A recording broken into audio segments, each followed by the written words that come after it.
திருப்பதி திருமலையில் நடந்து வரும் பிரம்மோற்சவத்தின் முக்கிய நிகழ்ச்சியான மலையப்ப சுவாமியின் கருட சேவையில் பங்கேற்று லட்சக்கணக்கான பக்தர்கள் சுவாமி தரிசனம் செய்தனர்.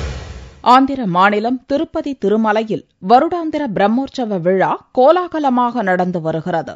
பிரம்மோற்சவத்தின் முக்கிய நிகழ்வான கருட சேவை செவ்வாயன்று இரவு நடந்தது. வழக்கம் போல் இரவு 9 மணிக்கு பதிலாக 1½ மணி நேரத்திற்கு முன்னதாகவே இரவு 7:30 மணிக்கு கருட சேவை துவங்கியது.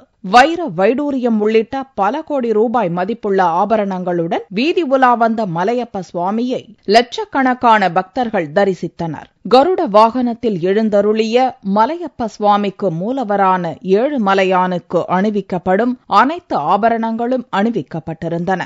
1008 காசு மாலைகள் அடங்கிய 32 கிலோ எடை கொண்ட தங்க சகசிர மாலை, லட்சுமி ஆரம், பல வகையான வைரம், வைடூரியம், மாணிக்கம், மரகதம், பவளம், முத்து உள்ளிட்ட ஆபரணங்களில் ஜொலித்த மலையப்ப சுவாமியை பக்தர்கள் பக்தி பரவசத்துடன் வணங்கினர்.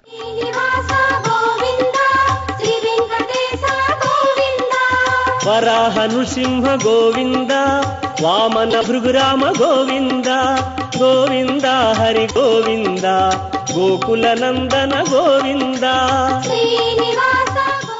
4 மாட வீதிகளில் வலம் வந்த மலையப்ப சுவாமிக்கு சென்னையில் இருந்து பாத யாத்திரையாக கொண்டு வரப்பட்டு வழங்கப்பட்டிருந்த திருக்குடைகள் பயன்படுத்தப்பட்டன.